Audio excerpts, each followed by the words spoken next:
Welcome back to another episode of Game Plan the Podcast. I'm your host, Davis Cole, and joined as always by our producer, Juice. Yo. Today's guest is a author, farmer, podcaster, and radio host. Please welcome to the podcast, Mike Catherwood. Let's go. Yay.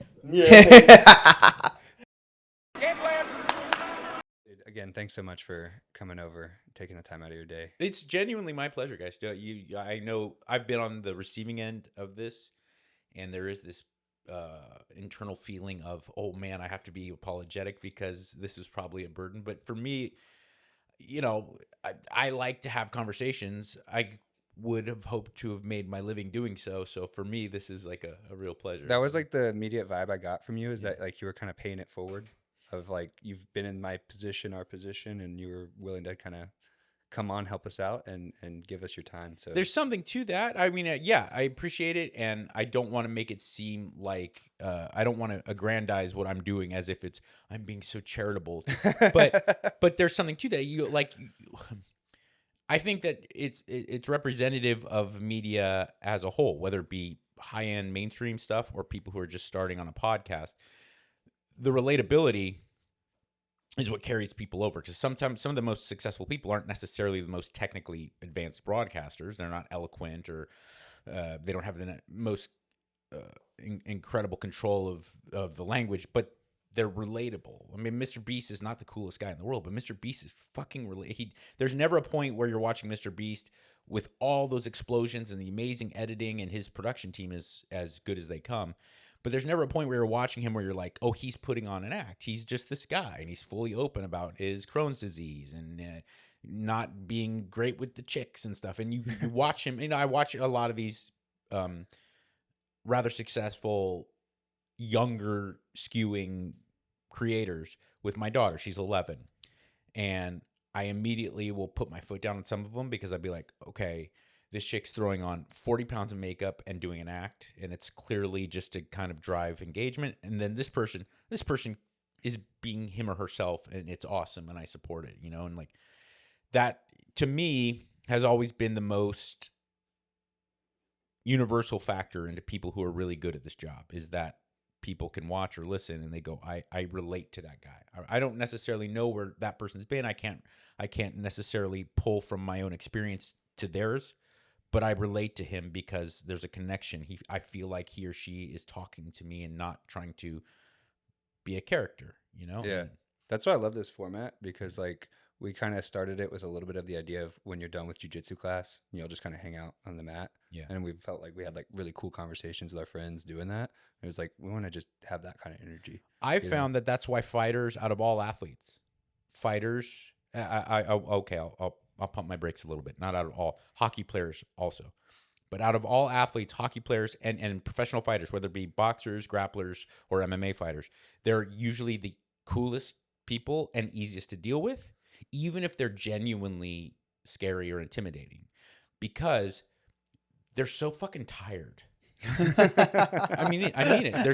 They can't even. If you're in fight camp, or if you're preparing for something, and you're then gonna go later that day or earlier that morning, you're gonna go do an interview. You don't even have what it takes physically and emotionally to put on an act. You're so raw because I'm sure people, you played high school football, or you work construction. There's a lot of people out there that do really physically demanding things. When you look at like high level fight, and I'm not even talking about UFC or like heavyweight champion of the world in box. I'm talking about like good amateur level. The preparation that goes into that is so overwhelmingly demanding that it almost takes away that weird side of that everyone, I myself included, everyone has that, where they're like self-conscious, weird, thinking, what does this person want to hear? What should I say? What shouldn't I say? You can't go through that because you're just so tired.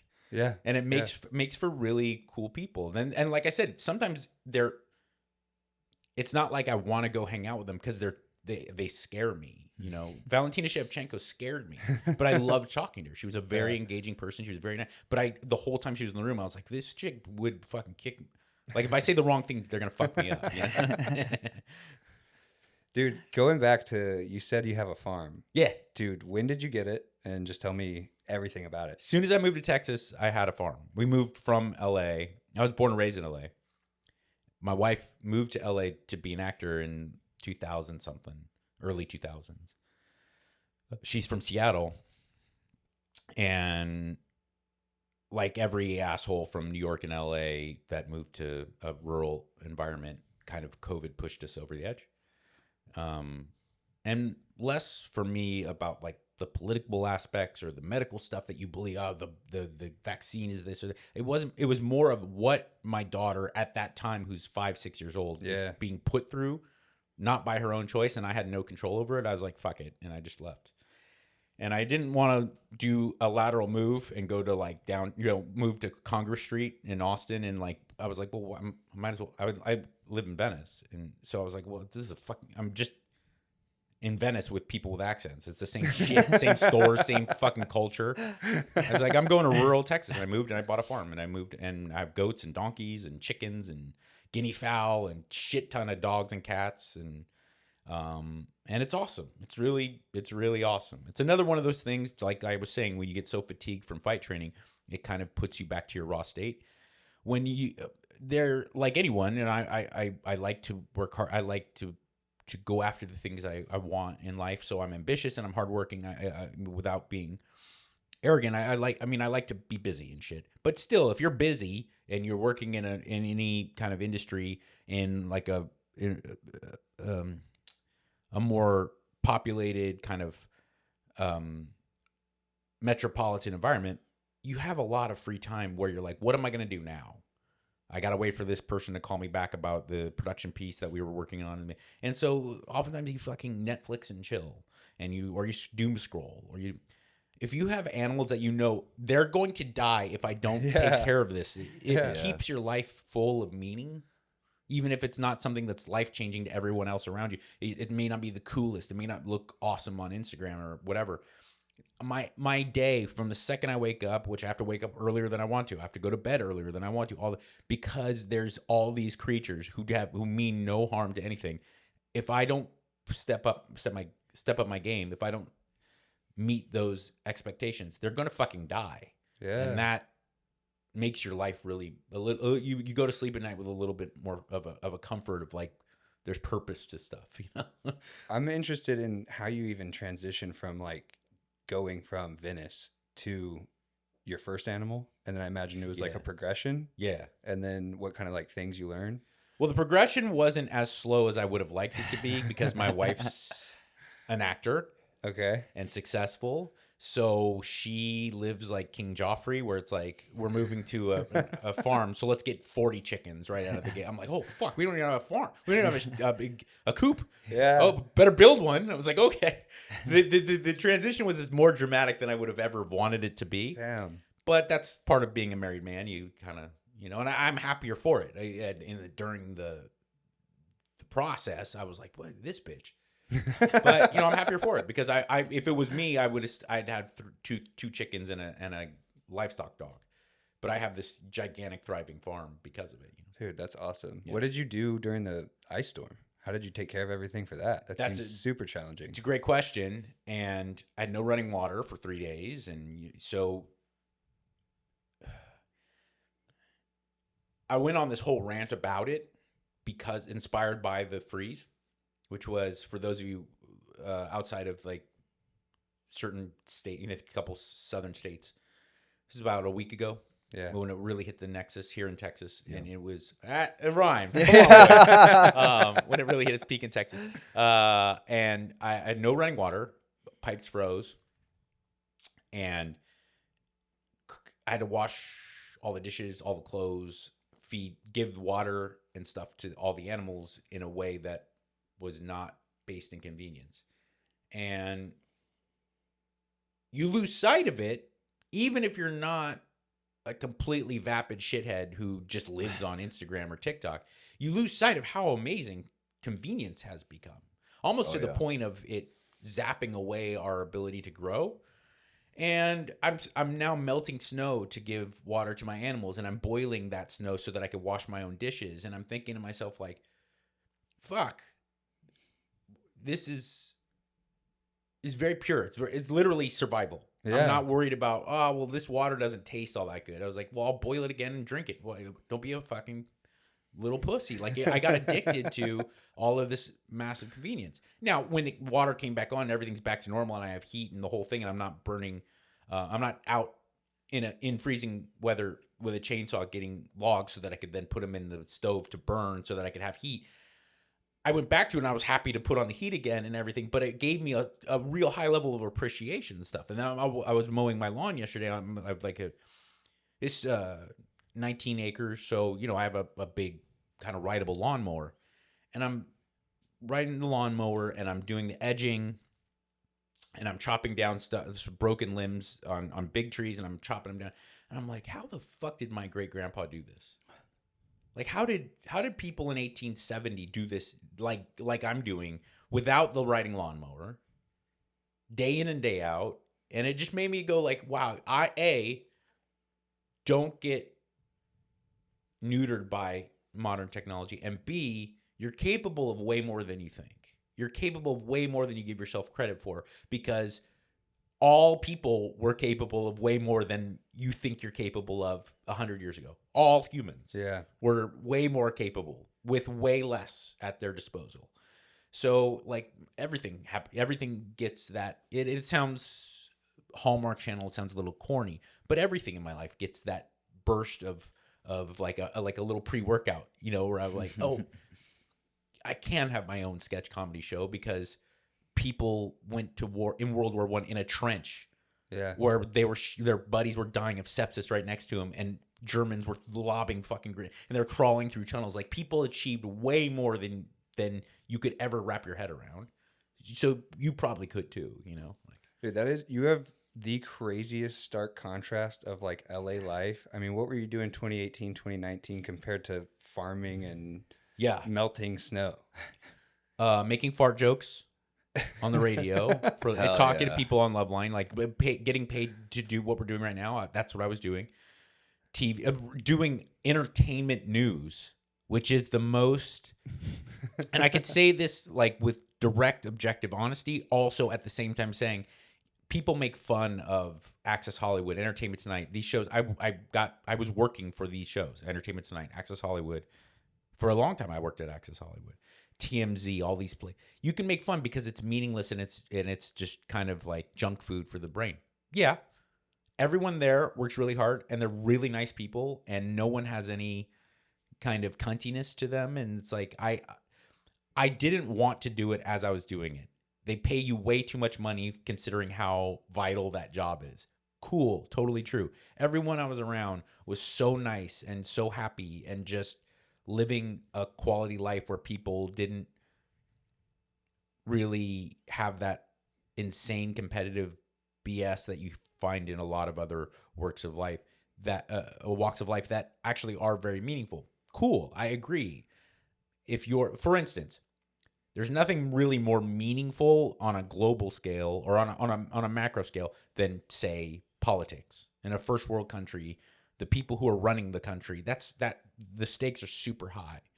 But everyone in it, almost by nature of being in that job, is so fucking cunty. And they're so backstabbing, and they're so evil, and they're so hard, And I have 4 or 5 really close friends and people that I trust, okay, that run the gamut from a guy you didn't know that I grew up with, it's just a buddy of mine, to Tom Morello, where they really ran the gamut of, they gave up their life so that they could get into politics, be it on a state or federal level, because they wanted to make a difference. And 5 people off the top of my head, all of them came back to me and they're like, there's no hope. If you want to make a difference, you want to like do things for the American people, like that's not what the system's about. Yeah. Every one of them. My friend was an attorney, the best man at my wedding. He was an attorney on Capitol Hill. He's fiercely smart, and he's a good guy. He's a smart, happy, good human being. And he worked on at a very high level on K Street for the federal government, and he's like, I can't do this. I can't do it. All that you think is going on is not what's happening. Whether you're super MAGA right wing or you're ACLU bleeding heart. It's like it's not what you think it is. Yeah. It's a business like anything else. Yeah, it's stuff's terrifying. And you know what, I got like entertainment news, as stupid as it is, none of that. It's hey, Sporty Spice wants to promote her new show. Cool. Hey, nice to meet you. Sporty Spice. It's got you crazy to be in the Spice Girls. Yeah, it's fucking nuts. Tell me about this new show. I mean, there's no like people yell. You know what I'm saying? Like it's really out there. It's just really fucking like that. It's just so crazy that you're like a through and through Texan now. Yeah. You know? Yeah. Like, did you ever see yourself being a farmer? Yeah. 10 years ago? Yeah. Oh, really? I always thought I would move to somewhere rural and have land and have animals. I just thought I'd be like 80. I thought I'd retire to it, you know? Yeah. So I didn't think it would be in the middle of my life, but I'm happy. I'm absolutely happy about it. Well, I mean, even just doing like some research on you and figuring out your kind of like past radio jobs, different things like that, I wouldn't expect that you would come in off the farm. So that's just super surprising and really cool because I don't farm, but last year my parents got a ranch. So now we're working a ranch as a family, and it's really wholesome, like you said, and it's super great way to fulfilling. bond as a family. Yeah, it's brought us together in a completely different way than before, I would say. Yeah. It really is, because it's all for the purpose of life and life thriving and life strengthening itself. Like that's the basis of all of it. Farming, gardening, agricultural endeavors. Oh, pardon me, I just burped. I love the topo, but man, does it ever. Some aggressive bubbles, man. It's all based in that. And you get like this real, like, I mean, it's corny as hell, sure. And there's some hipster in Brooklyn that's listening to this like, yeah, but what I do is meaningful. Sure, I'm not talking shit. But when it doesn't change everyone else's existence at all. But when you wake up in the morning and after 3 or 4 days of kind of eyeballing it, you pull up that hen and there's little chicks poking their beaks through the eggs. You're like, oh, fuck yeah. Yeah. This is life, buddy. This is life. And then you go and then the roosters are trying to fight you. They're like, don't get near my lady. And you're like, no, I get it, bro. I get it. That's awesome. We're good. We're good. We're Cool. copacetic. Dude, that's so I was awesome. I was cutting a goat umbilical cord the other day, and it was a baby goat, and you're just like, oh, this is fucking, oh my God, this is awesome, you know? Dude, It's really awesome. It seems like it puts things in perspective. Yeah. Yeah. Don't make so much, like, okay. I don't know. I'm not one of these guys that like has an outlet, so then I'm going to make it seem like I know how everyone else's experience is. I'm only speaking from my experience. But I am very prone to making way too big of a deal about stuff that I shouldn't be, and then making not a big enough deal about the stuff I should. And when you're fighting a predatory animal or shooting it or running it away alongside another livestock dog to keep the vulnerable animals alive, or giving birth to an animal, you go like, oh, like whoa. All the cards get shuffled in the right way real quick. And then I go and I'm like, oh, this is my daughter. I'm responsible. What's going on in your day right now? Let me tell. Oh yeah, she's being kind of like that. Well, yeah, babe, people are, everyone has their own problems to deal with. Instead of going like, oh, what's this? How many legs does this fucking dude have? Fuck this guy. Oh, I could escape from that more easily. Fuck that. That's stupid. You start to get consumed with stuff that, when I'm like, oh, I have a child. Let me talk to her. My wife seems to be struggling with. Let me go make sure, because it all just gets, the deck just gets shuffled, and you kind of remove yourself from the stuff, It's only been like a year and a half that I've gotten way back into like going outside. I go to a lot of hunting trips and camping trips and stuff, but like I have to do it and get into a similar mindset. And now I'm dealing with something you just mentioned about like taking off the predators. Is part of the ranching, is that like you have to kill some things, or they're gonna kill other things. And I'm not like, I think it's weird sometimes. I'm a big meat eater. I've hunted. I'm not like expert level hunter, but I do enjoy it, and I have done it and will continue to do it. But I'm not also wantonly murdering. I don't enjoy killing. I'm but it's necessary. Yeah. And it's like been something I've had to confront. Yeah. It's like, okay, there's certain things that like, if I see them out there, like I'm supposed to shoot them. Right. And that's like, makes me kind of sad because at first I'm like in the hippie mindset of like, man, I just want all the animals.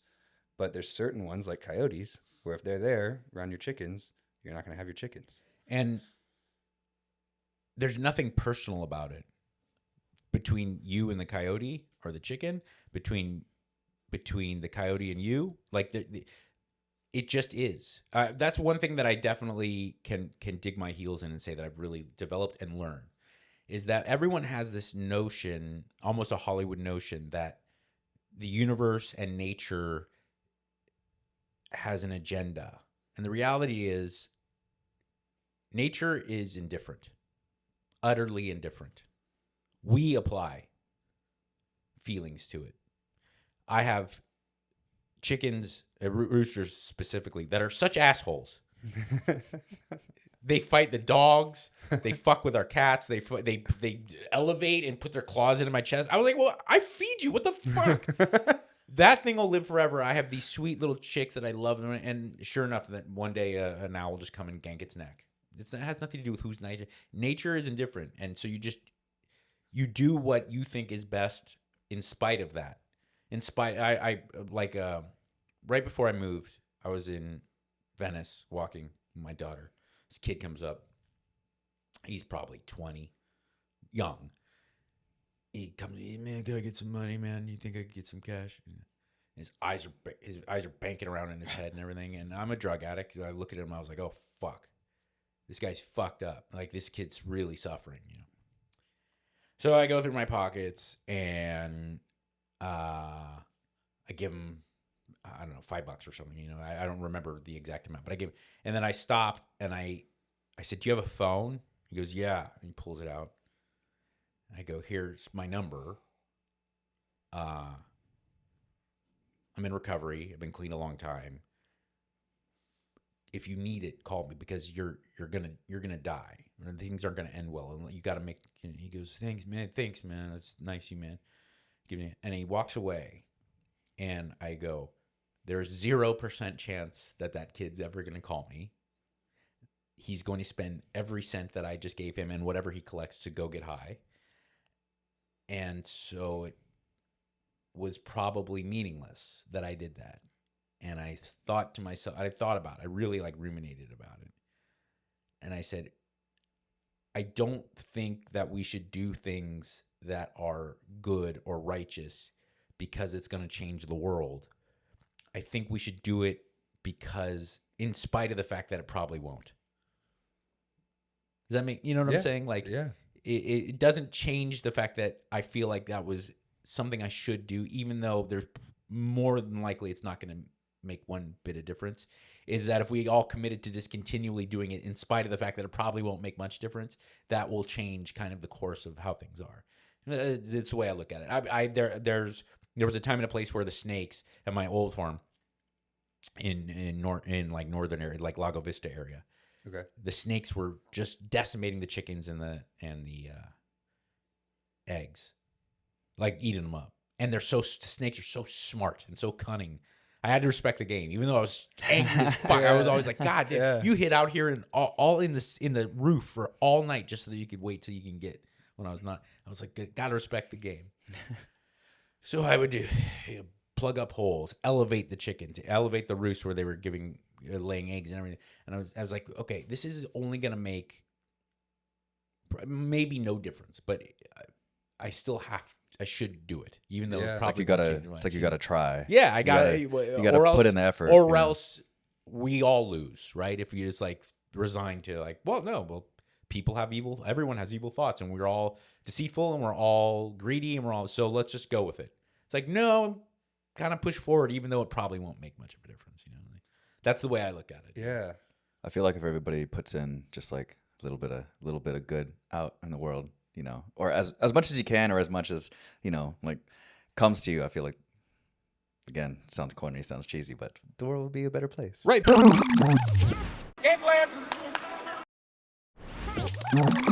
So we go. Because we're all motivated to do things when you can kind of when there's noticeable results, everyone feels motivated to do it. I guess it's kind of continuing to do what you deeply believe is right, even though there might not be those noticeable results. Yeah.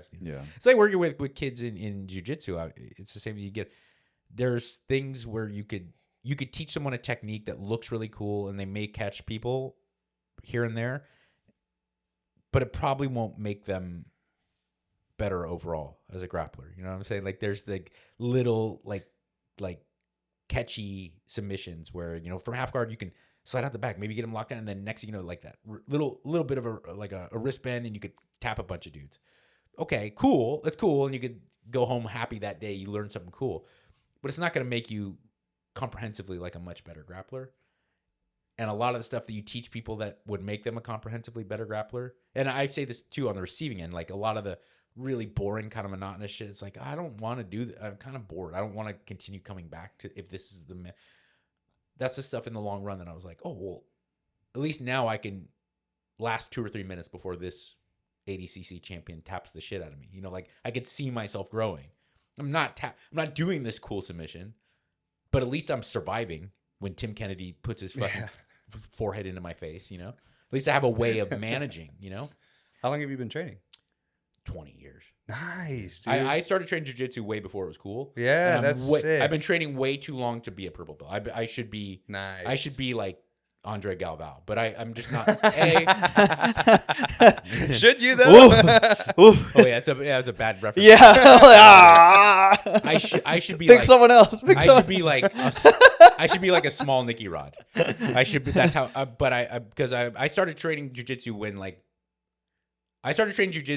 when the tough guy at the bar still thought like that shit doesn't mean nothing. Yeah. I'll come in and I'll show you. I was like, will ya? Damn. Will you? You know, tell me that story again tomorrow. Show up tomorrow. Yeah. I'd like to meet you. I'll introduce you to Orlando and Hamelo. And you're a tough guy, right? You've been in bar fights. Okay, let me give it a shot. Yeah. Are you saying like Hamilo Bahal? I started training jiu-jitsu because I grew up with Orlando Sanchez. No shit. And we grew up. I grew up in San Marino. He grew up in La Cañada, California, and we knew. So we went to different high schools, but we were around. He was a couple years younger than me. He was a really, really good football player, and I was a serviceable football, baseball. I was a good jock. I was a jock dude, but we knew each other, and he was jacked, and we lifted weights together at Gold's Gym in Pasadena. We got into powerlifting, and Orlando and I, just as people, we got along really well. Yeah. Rest in peace. Yeah, rest in peace, man. And he and I became very close. And then he was crushing people in powerlifting and bodybuilding, and Alberto Crane opened up Gracie Baja Pasadena, like right across the street from Gold's Gym in Pasadena. And he roped Orlando into coming in and doing a couple classes. And at the time, Orlando was flirting with doing Muay Thai at Sityodtong Tong in Pasadena as well. Walter the Sleeper, Michalowski was there. Real legends. And Orlando was a devastating fighter in any out because he was just so athletic and so fucking dense. But he started doing jiu-jitsu and he just took to it like that. He was a white belt crushing people, you know. Orlando's so intense. You gotta come fucking train with me, bro. You gotta train. We'd be lifting. He's like, yeah, come on, we're gonna. And I was like, all right, you know. This is like pre The Ultimate Fighter. That's what like I was pre-Exploit. This thinking. is 2004, you know, like 2000, somewhere in that. He was telling you to come train with him. Yeah. You're like, that shit doesn't work. No, it wasn't that shit doesn't work. I found it very interesting, and I was already training Muay Thai as well. And I was like, just starting to see a career grow. I was a single guy trying to make a life for myself. And I was like, that's all. And I was also spending a lot of time committed to kind of just lifting weights, health, and fitness. I was like, do I have enough kind of energy and space in my life to do this? So I did, even though I like I said, I found it interesting, but I knew, I don't know if I have what it takes to commit to it.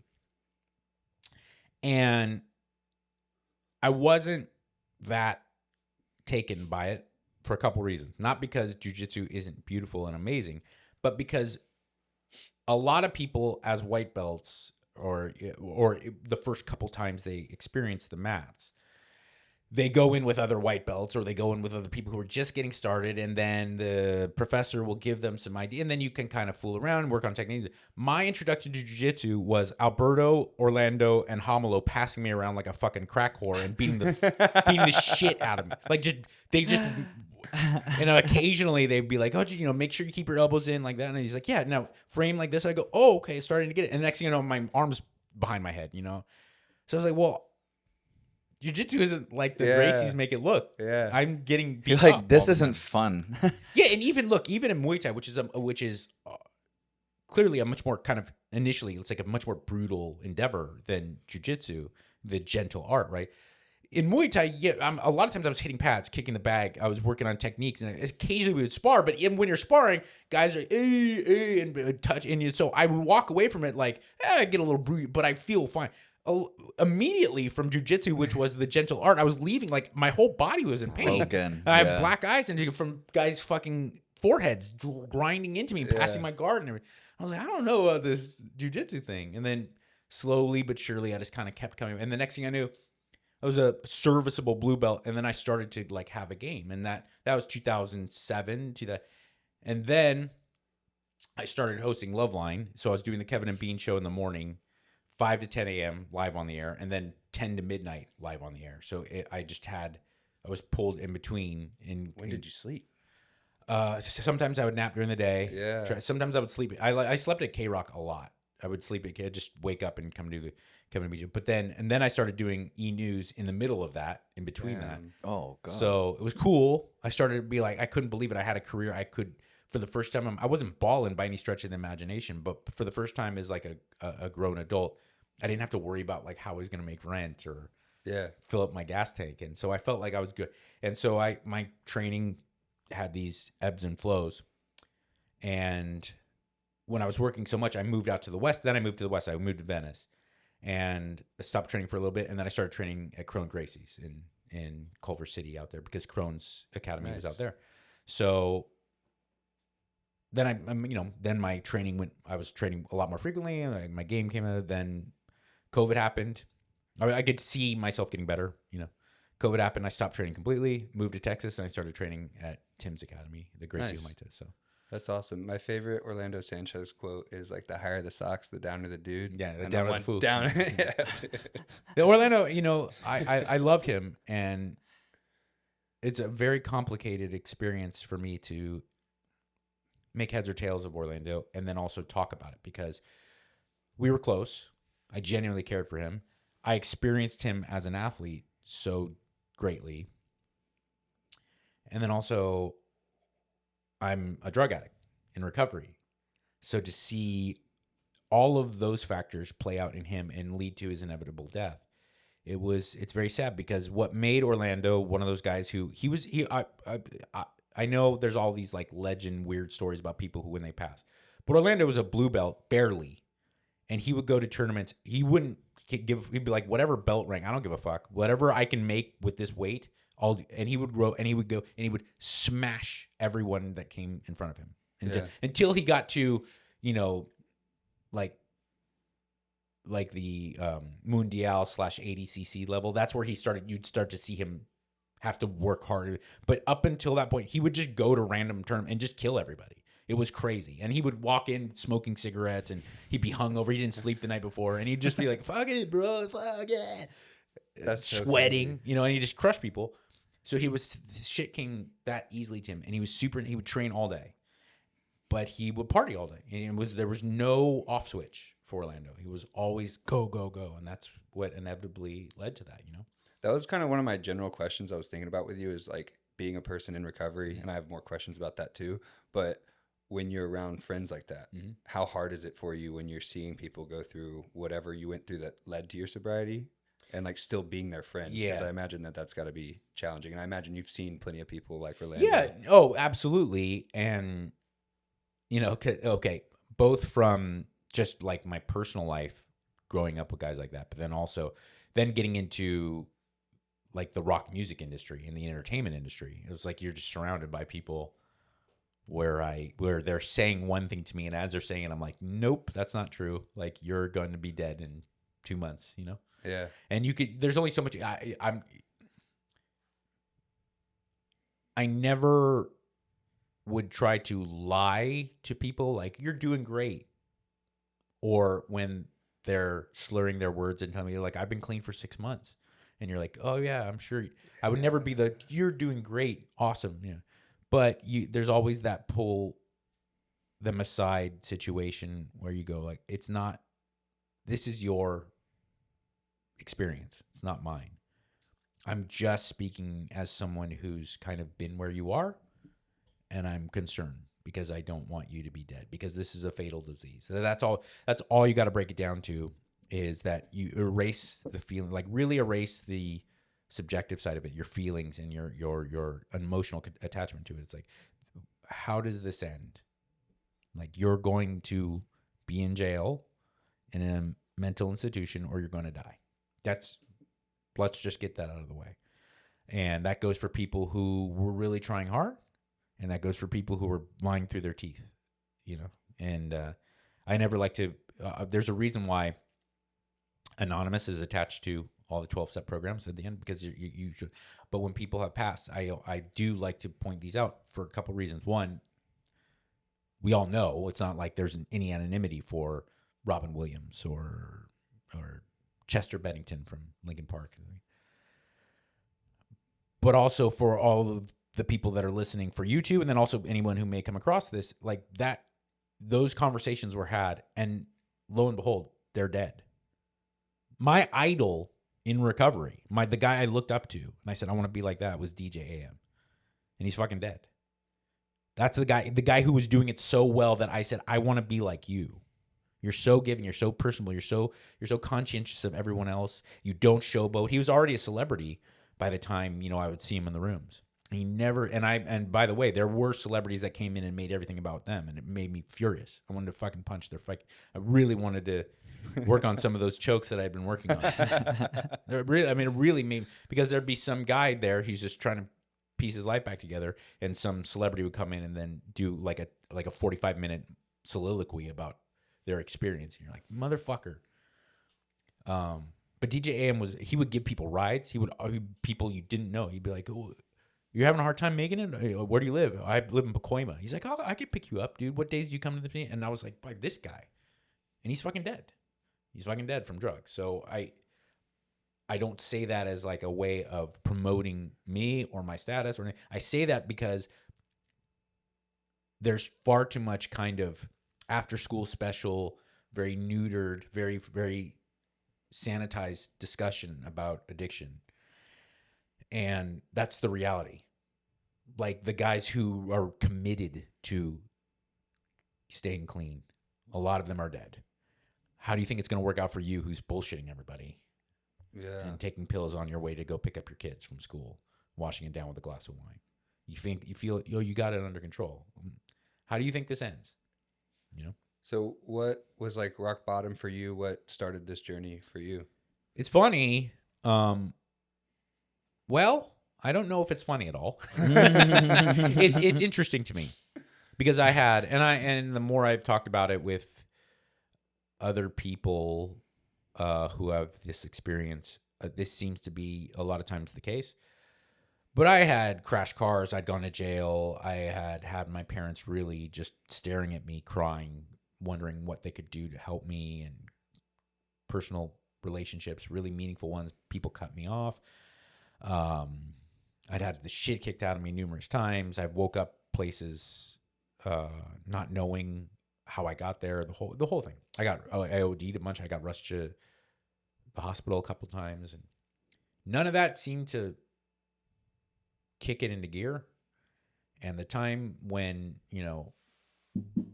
by the grace of God, is the last time I drank and used, I was in a motel by myself in Inglewood, California, packing rocks in a homemade tinfoil beer can pipe. And I was watching Jenny Jones. And I can't remember this experience through my own vision in the first person. I only, for some reason, I know this sounds a little bit hokey, but I can only think back on it as like I'm looking down on myself in a closed circuit camera or something. Yeah. I don't remember this in my own kind of experience. It was as if I was an observer. I can't tell you why. There was nothing kind of pressing from that standpoint, like all the aforementioned things, the arrests, the physical abuse, the emotional abuse, the way that I'd cut myself off from everyone. None of that was happening. I was just sitting in a room drinking and smoking. And I got up and walked to the side of the bed in this motel and looked if there was a Yellow Pages. This is before smartphones. And I pulled out the Yellow Pages and I looked for recovery places, and I called a couple, and this place in Pasadena, ironically where I grew up, had this place, Los Encinas. They had a couple beds. They said I could check in that night, and I hung up the phone. I called my parents and I told them the whole truth and that this is what I wanted to do. They were very happy. Yeah. And they came and picked me up, and that was the last time I drank or used. And I have I wish I could tell you there was more concrete reasons why. I owed money to this guy and he was going to beat it was just one of those wasted days of drinking and using. And I don't know if subconsciously I got the sense that there was more to life, like I could do something, but I had tried to get clean before and failed, I'd fallen off the wagon. But at that time I just did. And I didn't feel there was there was a physical connection to drugs and alcohol. I had withdrawals, serious, and I certainly had a lot of holes in my time spent during the time I was in recovery, in a recovery facility. And then when I tried to introduce myself back into regular life, there was a lot of initially there was boredom because I was like, this is how I spent my whole day drinking and using, figuring out how I was going to get more drugs, blah, blah, blah. So I had to figure out things to do, but there wasn't like this big emotional, psychological pull. It's as if even before I consciously knew, I was like, I was done. I can't do this anymore. And I knew I was like, I'm young. I just turned 22. It's like I could do something. If I do it now, I could change this all. And that was it. Yeah. What do you think about the program worked? Like, what was the program and what did they put you through from the withdrawal phase to getting back to normal life? Well, what worked for sure, and there's nothing kind of spiritual or even controversial about this, is that when I went into a professional facility, they gave me drugs so I wouldn't die. That helps, because a lot of people have this crazy misunderstanding that alcohol, because it's legal, we could go get booze right now, no problem, that it's not somehow one of the more damaging or dangerous drugs to come off of. No, it's one of the only drugs, maybe the only drug that is commonly fatal to cease use of. If you're a heavy drinker and you just stop, it's very common to die from that. Yeah. So I had Librium and other drugs that they were providing me so I wouldn't die. That helped a lot. And I know it sounds corny to kind of, but no, seriously, because if you're trying to get off opiates, heroin, Vicodin, Percocet, you're trying to get off that, the withdrawal is so unbelievably hell-like horrific that you almost, even if you're really sincere about getting clean, you'll go back to using because it's just so awful to be in withdrawal. So to be in a medically supervised place where they can maybe do some things to bring that down is huge, because you're a lot more likely to follow through. And then also, if you're a drinker, to not die is pretty big, because you'll start sweating and you'll be like, I'm gonna have a heart attack, I'm gonna die, and then you'll be like, fuck it, and you'll go get a 40, or you'll get a bottle of Jack and just swig it because you're like, I'm gonna fucking die. And the next thing you know, that cycle starts over again. So to have that kind of fail safe and having doctors literally like looking over and making sure that things are going to be okay. Because I had seizures. Even the time I got clean, I had a seizure, and I was like, it would have been really bad if I was not in a medical facility, Yeah. Was there anything different they did the last time that like really worked and stuck, whereas the other times you mentioned you tried to get clean, but it didn't work? Is there something different or something that you could point to as like, oh, this is what changed? Very good question. And I think, yes, I'm not sure if it was just for me or if would be universal. But I went to this place when I was living on the East Coast for a short time. I was 19 years old. And I had also come to the conclusion. It was either put up or shut up. I had a DUI where I had crashed the car while and didn't remember it. I woke up in a hospital arrested. And I had shattered leg. and I was in under arrest. And I was like, what? And they're like, you crashed on the Jersey Turnpike right here, blah, blah, blah. And I was like, what? I rented a car. And While being fucked I up? have no okay. So it wasn't as if there was judicial kind of pressure to get clean. It was either that or go to jail. And because I was under 21, I was really fucked.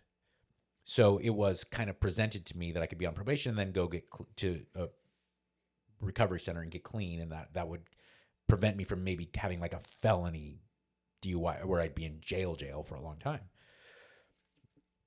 So I did that, and they sent me to this place called Hazelden, which is in Minnesota. Legendary, globally recognized as one of the most advanced recovery facilities in the world, and it is amazing. It was the people there that work there are amazing. The facility is amazing. The structure of the program is amazing. But it was so big time.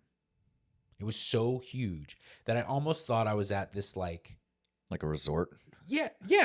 And it's not like I was getting massages or anything, but I'm going to hear some Swiss world-renowned psychiatrist discuss the chemical breakdown of addiction and the components of dopamine, and then from there I'm going to this group-led discussion about said thing, and I'm sitting there with an attorney and a cop, and it's 40-50 dudes in this really beautiful kind of environment in this amazing wintertime in that part of Minnesota. It's like beautiful ice outside, beautiful snow, like a Norman Rockwell painting, and it's there's fire lit and everything, and guys are strumming guitars and stuff. And I almost got high on my own experience, more so than. And when I got clean for good, I was at this place that I was with gangsters, I was with junkies, I was with washouts, and we went to meetings in the morning, but it was a fucking AA meeting, and there was bad coffee. And I was getting, like jail cafeteria food 3 times I was about a to day. say, hey, don't point. That coffee's don't point. I'm a coffee drinker, but I'm not a coffee snob. I will go to, shithead hipster place in Austin where the guy is dressed like a train engineer from 1890, and he makes me this pour over amazing organic thing. And I'm like, this is good. I'll go to Dunkin' Donuts right now and be like, this shit's bomb. Yeah. But this was, those coffee machines where they just I pictured it immediately. Yeah, the train engineer so is so good. And so, but you're drinking shitty coffee and eating like powdered eggs and Wheaties a couple times a day, and you get to 1 hour at the end. We could watch like the selection of like 7 VHSs that they had for selection from like 1988, and the rest of the time I'm just reading the blue book, the big book, and walking, and hanging out and kind of confronting what's going on in my life. And I do think that the restriction of resources almost forced me, just like I was saying, with a lot of times fighters tend to be the coolest people because they're just so fucking tired. They're relegated to their primal state. I was relegated to like the animal me. And I was kind of forced a little bit more to confront that. I think that did help a lot. That's speculation. I don't know. All of this is way outside my pay grade. I only know my experience, and I can tell you that seemed to make it more real to me.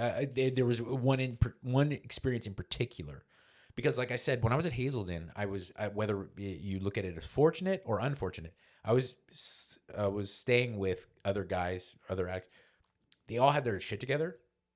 They were all like dads. And like I said, I remember there's a couple cops. There was an attorney, a really good one. There was a pharmacist who was getting high on his own drugs, shit. and he was very on it. But they were all dudes with cars and families and houses. And I was at Los Encinas a couple times. One time I was the time I was at Los Encinas, I was with a pretty famous retired athlete, and some really single moms, like end of their rope, like they're gonna lose their kids if they don't get clean, and a couple gangsters, fucking gangsters, tats on their neck, shaved head, socks pulled up, and the Dickie short, like hardened cholos. And that experience, I think, helped a lot because I remember this one time, this guy, and he was an older guy. He was like, this is 2003, 2002, 2003. He had to be 60 at that time. Gray, Fu Manchu mustache, shaved head, big guy for a Mexican, especially. He was a little bigger than me. Wife beater, Dickie shorts, the whole thing, like a real vet, like Training Day style, like classic Southern California cholo. And he was talking one time, and he said, all these young fools that come in and they talk about, I'm so hard. I could kick this guy's ass. I beat this fucking fool up. I went there. I showed up with my gun. I did this. He's like, you want to be hard? He's like, get clean. That's how I had to tell myself in the mirror. I was like, I could do all this shit. I've been in jail. I've been in fights. I've been in gunfights. And I looked at myself. I was like, oh, are you tough? Are you hard? Fucking get clean. And I was like sitting there as like a 22-year-old suburbanite lily white shithead. I was like, so. And he's right. Like if you're any man at all, like take control of this. Like really do what it takes. And it was very removed from all the pomp and circumstance of like this really nice place that I had been in the past.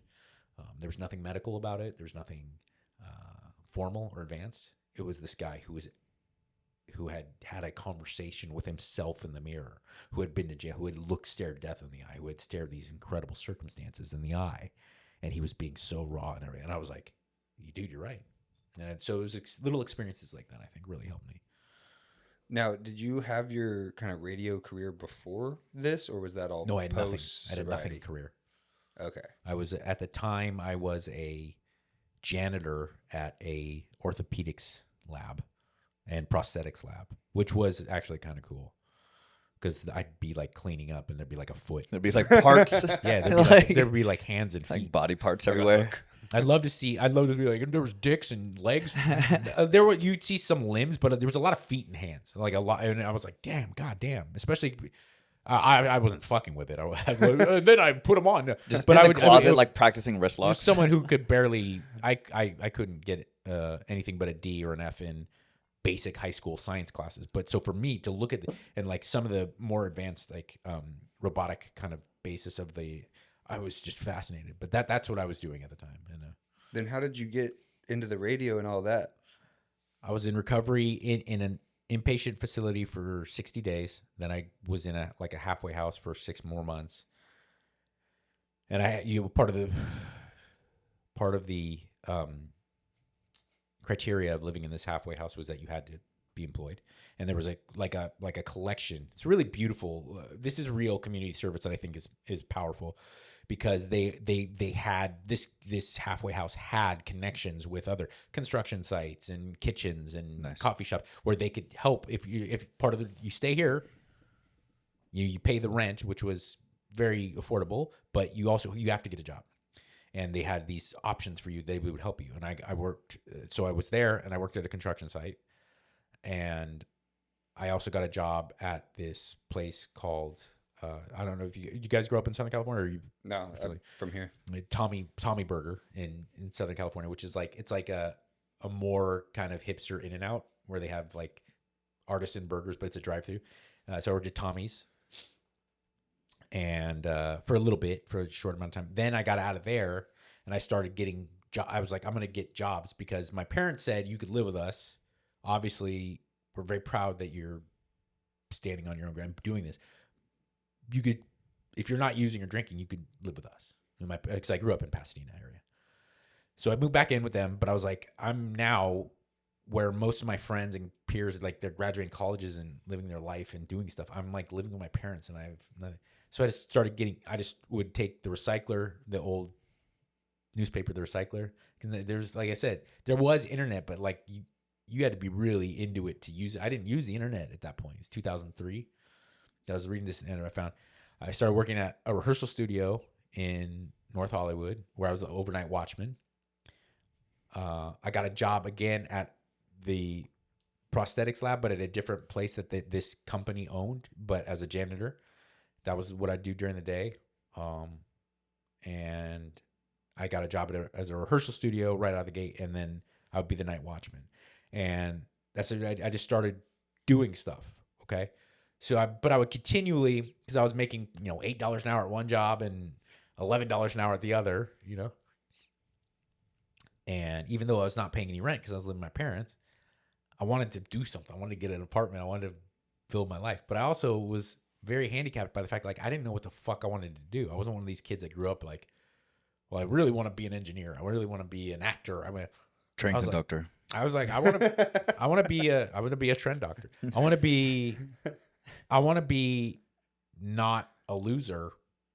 That was all I thought. And all I really was a loser. I was a jock growing up. I wasn't ever good enough. I wasn't I'm going to be a pro football player. I'm going to be a pro baseball player, but I was good, Could have gone to junior college or something, but I wasn't that kind of jock.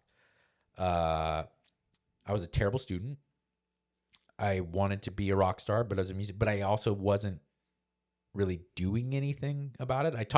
I'm a very outgoing, very extroverted, really shy guy, in that I really did want to be a musician, but I didn't want to go out and join bands because I was too scared of it. But I taught myself how to read music, taught myself how to play guitar, taught myself how to do I was really into it, but I couldn't do it with people. I couldn't introduce myself in the world. I was too scared. And so I was I don't know what to do, but I'm just going to do a lot and hopefully some shit'll. So I started working in this rehearsal studio, and I have some fun stories unrelated to motivational recovery or anything, but I have some fun stories about that because it was Southern California, in right near Hollywood. It was in North Hollywood at the kind of the explosion of those new metal bands. So I have some stories about being in that rehearsal studio. And I started looking for bands I could maybe join or music projects and everything. And then I saw in this time, maybe 4 or 5 months ago, I saw K-Rock, KROQ 106.7 FM.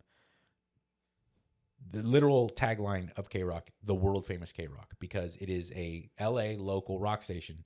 But since 1979, it has been listened to in Jamaica, in London, and everything, because they were the first radio station in the whole wide world that would play Joy Division and Talking Heads. And they were ahead of when rock stations were playing Boston and Journey and the Eagles, they were playing, like I said, Joy Division and Television and all these really avant-garde kind of punk and new wave bands. Then in the 80s, and then they were the first to play Depeche Mode in mid-80s. They were the first to play those. Then in the 90s, they were the first to play Nirvana. They were the first to play Soundgarden. So it was this really cool, very credible, but also very successful rock radio station. And they were hiring for entry level, organize boxes and clean up the studio type shit. So I applied. I was like, well, I'm fucking doing manual labor all these places. I might as well do manual labor there. I might run into Dave Grohl or some shit, Yeah. I applied. I got hired. So I'm working there. Literally, give me a uniform. I'm working there. I'm wearing coveralls, carrying boxes, and help cleaning the station vehicles that say K-Rock on the side. I'm cleaning them. But I would prank call the morning show, and I would fuck with people. And while I was there, I would fuck with people. Oh, I would just shit. Blink-182 was there. They were doing an interview on the morning show, and I happened to be there, and I came out, and I was fucking with Tom DeLonge and Mark. I was pretending to be Tom DeLonge. I was playing a guitar in the parking lot. I had my electric guitar in the back of my truck. I took it out. I was like, I don't feel, and they laughed. And they just walked away. So people were taking note, And this guy went to K-Rock in New York. He was a producer for the morning show. His name is Jimmy. I still know the guy. He got hired in New York at WXRK, Howard Stern station, the sister station in New York. He moved to New York, so they needed a producer for the morning show. So I had befriended enough people in the station. They're like, dude, at least apply. I was like, okay, I will. That'd be cool. They add me to I could be on the morning show. I'll be funny, blah, blah, blah. So I go on an interview with Kevin and Bean, who are at the time #1 rated morning show and legends. And I grew up listening to these guys.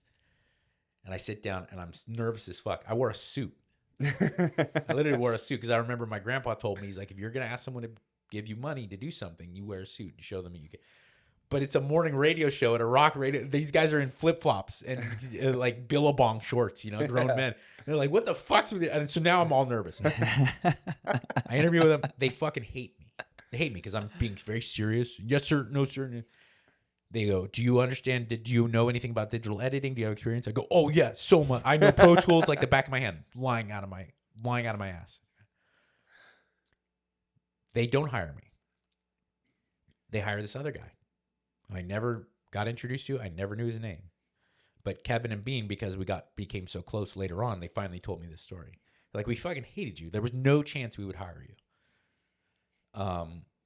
And they hired this other guy who had experience in radio. He was at another radio station, KLOS in Los Angeles, which was like a classic rock station. And he was a radio producer. He had experience and everything.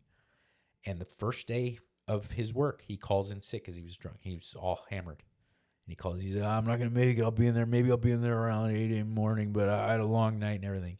And Kevin and Bean, he fucking slams. This is, I heard this story. Other people told me, the producer told me, because I obviously wasn't there. He slams the phone like De Niro in Goodfellas when he finds out they killed Pesci. He fucking slams it down. And he goes, fuck it. Hire that other kid. And he walks back in the studio to go on the air. And that's how I got my job in radio. That's how I got my shot. It's so strange. It's so kind of elegant and magical because I was getting clean, and the guy who gave me a shot was still fucking. Yeah. But yeah, and that's how I got my. So I know I wasn't like one of these kids like Stern or Seacrest. I was like, I'm gonna be on the radio when I grow up. I fell into it, and it was kind of beautiful, you know. I feel like we've kind of come back to it a little bit, right? Like radio was big. I listened to radio all the way up until 2020, and then it kind of gone away. But I feel like podcasting is like very similar to the radio shows I grew up on. It is. It's similar. It's very similar in a lot of ways. It's like no-gi and gi. It's super similar, but there's big differences too. There's big differences to doing corporate real radio and podcasting. Yeah, well, and being live too is a little bit different. Ooh, we have the ability to go take a break and and that's what got me jobs in TV, a lot of jobs in TV, because there'd be smooth operators. That's why Seacrest is Seacrest. People all make fun. People can say, "Oh, you Carson Daly, Seacrest." These guys that do it, all radio guys, because most people who make a good living in doing broadcast journalism, go to communications degree from fill in the blank, they'll get on a TV show that's live and they will shit the bed. Guaranteed. I'm not talking shit. That's just the reality, because you can learn as much as you want about Marconi and the development of Bob Hope's radio show, and all the technical aspects of it. Being on live radio day in and day out, 5 hours a day, and then hosting American Idol is like there people. It's. I remember. Okay, so the how I got myself into TV, even how I even got the chance, because I was making a goodly, and my career went like this because of like crazy voice bits and comedy bits that I would do, wild shit that would never translate over to corporate television, network TV. But they had this thing when Regis used to host Regis used to be the host of Live with Regis and Kelly. He was in his 80s. So they would give him a week off here and there, and they would do kind of stunt casting. It was really very cool, very interesting. They would do the men of Major League Baseball. They would do the men of FDNY. They would have like different firemen every day come in and co-host with Kelly. They would have Derek Jeter, and then the next night they'd have, Paul O'Neill, or they'd men of Major League Baseball, like come in and they'd come host with Kelly, and then but they do all these stunt casting, and then they would do the men of radio. And they had this thing where I didn't know this was going on, but the listeners could nominate their favorite radio guys to be on, to co-host with. And I won. I got this call from the producers at Live with Regis and Kelly. You're like, and I didn't even sign up for this. And I go, what? What the fuck? And then they said, yeah, look at our website. People have nominated you, and then they have votes. And then we all kind of collectively, the production team, and we decide, would you be interested? And I was like, okay. And they're like, okay, next week we're flying you to New York, and you're going to co-host Live with Kelly. So get my suit tailored up again, fly out to New York City, and I meet Gelman and Radio City Music Hall, and I introduce myself to Kelly Ripa. And then the producers bring me this stack of shit where all different questions, potential questions you could ask someone, and all the guests and dossiers on the 2 different guests, and then the different bits that we're going to do and talk about, and they provide it, and they take care of everything, and there's a teleprompter, and they go out, okay, are you going to be okay on live TV? I go, are you kidding me? You guys did all the work for me. Yeah. All I got to do is stand out there and fucking chit chat. This is shooting fish in a fucking barrel. And they couldn't believe that because they're so accustomed to the baseball players. Even though Derek Jeter played in World Series games at Yankee Stadium, being on live TV was like a new thing. And he's like, are you good? I was like, come on, brother. And sure enough, I went out there, and then I got out of there. My phone had died while I was on TV. And Kelly Ripa was super cool. And I'm saying, all right, bye, everybody. Thanks a lot. And I got to JFK. They had a car for me to take me to JFK. And when I got to JFK, I plugged in my phone. And I plugged it in. It went brrr, and like 1,000 calls. 2 or 3 of them were William Morris, UTA, all the different agencies, a couple different people. They're like, we would love to be your agent and everything. I'm like, whoa, this is killer. This is so fucking unbelievable. And that's how I got trusted to do TV. And then, like I said, I got to know Seacrest. I got to Carson Daly did radio in the same building as me. For a different radio station, but he was in the same, and we got to know each other. And it's like all you go down the line, these people that can host live television, and it's like nothing. You do radio, everything becomes kind of second nature because there's nothing structured like a podcast. But imagine if there's nothing structured and you knew you had to be out of this bit while you're talking to Trent Reznor. You had to be out in 2 minutes because you got to play commercials. And then when you come back, you have to promote the upcoming giveaway from Blink 182 tickets and everything. And it's all live, though, but you're staring at it, and then make sure you promote the fact that you're playing Pennywise after that. There's a new Killer song that we're debuting. And it's all going on right there, and you're trying to have this conversation with Josh Homme or something. Everything else becomes kind of like, everything else gets the volume turned down, you know? Yeah. I think of it like you're really good at staying in the pocket from something like radio. Yeah, you get, and then you also learn that it's not that big a deal to fuck up. Most people have a real kind of like wake up with cold sweats fear of like you're going to put your foot in your mouth on live in a live setting. After you do it 4 or 5 times in radio, you realize like you're like, my bad. I know I said the concert was July 3rd at the Forum. I screwed that up. It's actually July 14th at the Staples Center. My bad. Or, saying even like really embarrassing ones. Like you say, how long have you been married to Rockstar? And they're like, my fiance just left me last week. And you're like, well, that's uncomfortable. You just, you go like, that's human nature. And I think like, I did too. I'm not trying to say like, I'm a Jedi. In the beginning, you fuck up and you're like, oh my God, everyone's laughing at me. And you go like, no, it's like when you step on yourself or you stumble, it's like, oh, that's very natural. It's very natural. How long do you think it took for you to get comfortable with that and realize that, Another good question. It's hard to say exactly, but it took me a year or so, but not a year of time. It took me a year of like being on the air every day. Like airtime.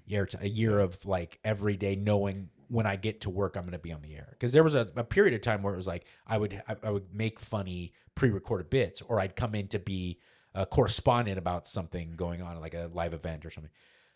But then there was a transition where it's like when 5:30 a.m. hits, where I'm sitting in the studio on the air having a conversation. Having a professional conversation is a completely different thing than most people think it is. Whereas it's the same thing as every one of us, and especially in grappling and modern days, every one of us knows the guy who thinks he's a stand-up comedian or could be a stand-up comedian, right? Because he or she is funny. Yeah. But being funny and being a stand-up comedian is a whole different ballgame. Being super charismatic, being the life of the party, and being a broadcaster is a whole different fucking thing. A professional conversation is a whole different ballgame. Now, you can become a legend when what you are as a regular person and what your professional conversations really kind of merge. When there's symbiosis between who you really are as a person and what you're doing. But there is a differential. you, out of common etiquette and courtesy, are not going to step on people or being like, I'm sorry, we can't. Can you get to the point?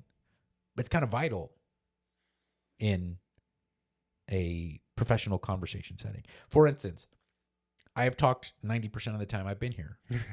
If I was having you guys, it would be complete. I would never allow myself to bloviate the way that I have been. But this is not the setting that I'm in. Yeah. You guys invited me here and provided the cameras and the microphones and these topics and asked these questions. I feel like I would not be doing my part from a professional standpoint if I were to give you 3-word answers. Oh yeah, and we're new to this, Yeah. right? And I started making some YouTube videos a couple years back, so I went through like the first phases of not even having an audience, just my own phone recording me and dealing with the nerves of that and setting up lights and things like that. And then we've referenced several times our first video where I like did an intro, and then I was like, all right, just for I watched that, by the way. oh, thanks, dude. Just for the sake of it, we're gonna put even him just in that thinking position. about it. Yeah. Oh God. And it's just so funny watching, especially for him, the transition of getting comfortable with it. Yeah. And just dealing with like. But you're still who I you think are. I think you did the exact right thing, because if you're uncomfortable in that situation and then try to pretend like you're not, that's the worst thing you can do. Yeah, absolutely. If you're uncomfortable in that situation and then spurg out because you're uncomfortable in such a situation, bad, not as bad as pretending like you're not. Yeah. The best thing you can do is going, I'm going to make the best of this, but guys, I got to be I honest. hate- I'm I very hate- uncomfortable right now. This is not very unnatural. I'm sweating. Yeah. I'm sweating.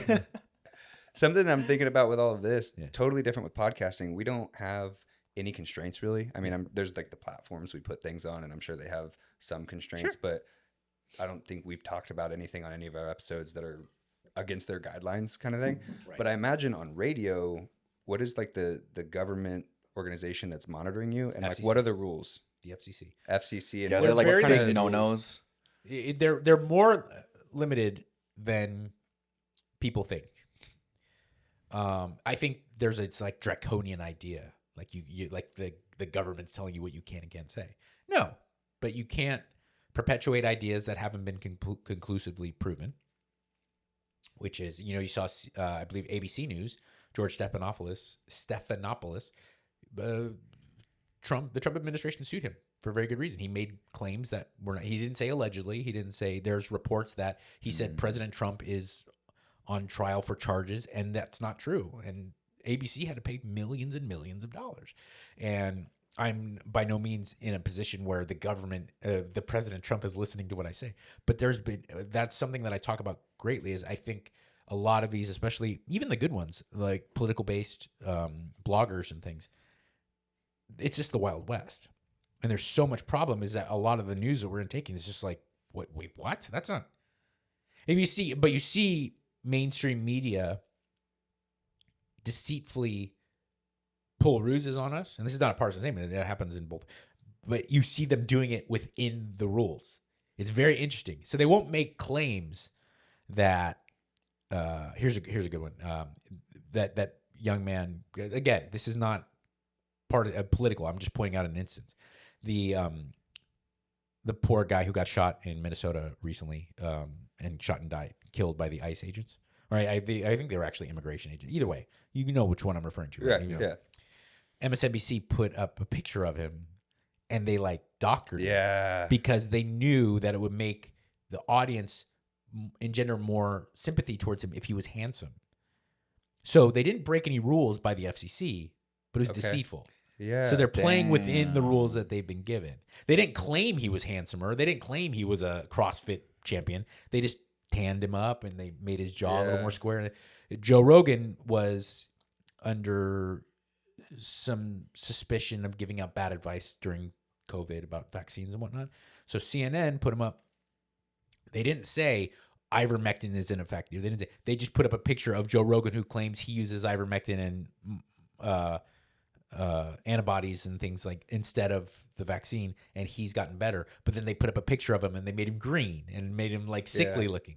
So they're not making claims outside of the rules. They're just playing loose and fast within the rules. It's very interesting. But even things like cussing and stuff, right? Could you do that on the radio? You can't. There's words you can and can't say. Yeah. And the very interesting part about that is there's only a couple words you literally can't say legally on broadcast in America. The rest is decided by the company you work for. Okay. See, I did at K-Rock, I'd say bitch and asshole and, stuff like that. You wouldn't say fuck. You wouldn't say shit, fuck. The C word for sure. But you can't say though. Like, I think the FCC would have a problem with it. And they find the you can get a fine. Okay. And you're not guaranteed that, but you don't want to take the chance because your company gets fined, you're fucked. People do not like to pay money for you. But K-Rock, I'd say asshole. I'd say bitch. I'd say fag. I'd say faggy. I wouldn't call someone a fag because I frankly, about a person, I would be like, that's maybe offensive. But I would say faggy. Like, look at your faggy ass god or something. But then concurrently, I was working at KB. Faggy ass train conductor head and shit. Boy, come on, get out of here. Yeah.